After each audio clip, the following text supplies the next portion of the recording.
కొంచెమైనా భగవద్గీతను చదివిన వారికి, కొంచెమైనా గంగాజలం త్రాగిన వారికి, ఒక్కసారైనా శ్రీకృష్ణ భగవానుని స్మరించిన వారికి యముడు వల్ల కలిగే భయం శాశ్వతంగా నశిస్తుంది.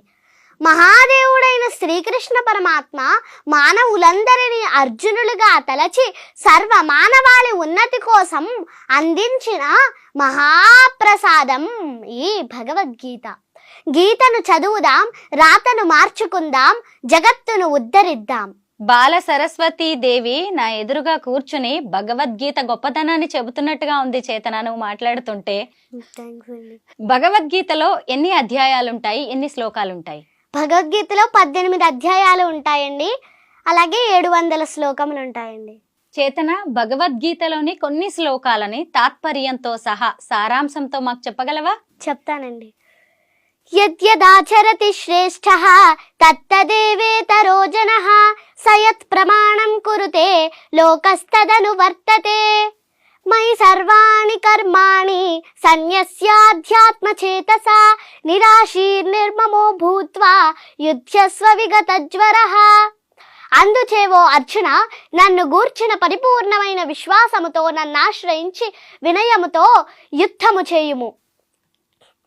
శ్రేయాన్ స్వధర్మో విగుణః పరధర్మాత్ స్వనుష్ఠితాత్ స్వధర్మే నిధనం శ్రేయః పరధర్మో భయావహః.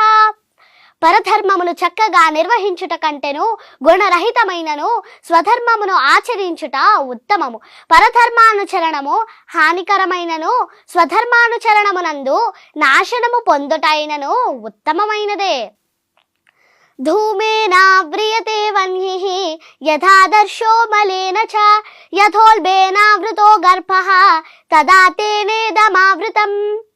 అగ్ని పొగ చేతను, అద్దము ధూళి చేతను, గర్భము మావి చేతను కప్పబడి ఉండునట్లు జీవుడు కూడా కామము యొక్క వివిధ దశలచే కప్పబడి ఉండును. ఏ యథా మాం ప్రపద్యంతే తాంస్తథైవ భజామ్యహం మమ వర్త్మానువర్తంతే మనుష్యాః పార్థ సర్వశః.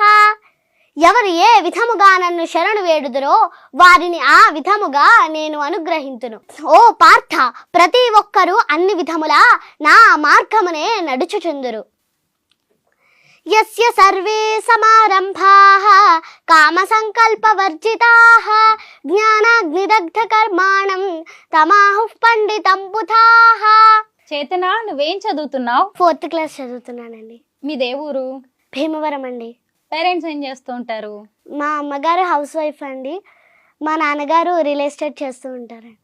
నీకు బుజ్జి తమ్ముడు కూడా ఉన్నాడు కదా, తను కూడా భగవద్గీత పారాయణం చేస్తాడు, తనకు కూడా గోల్డ్ మెడల్ వచ్చింది.